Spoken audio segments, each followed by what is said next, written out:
Hey guys, in this video, I'll show you how to connect your personal email in HubSpot. Alright, let's begin.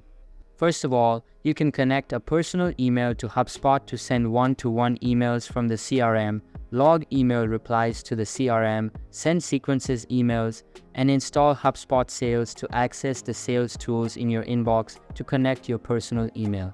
In your HubSpot account, click the settings icon in the main navigation bar. In the left sidebar menu, navigate to General.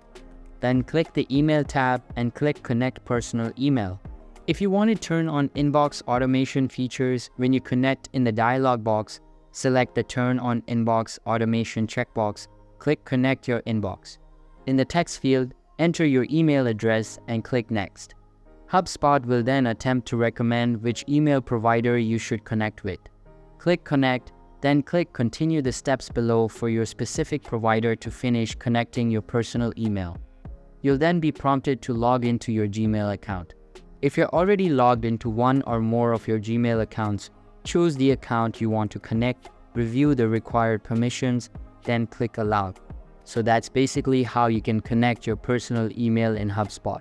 And that's it for this video. If you find this helpful, consider subscribing and giving this a big thumbs up. Thanks.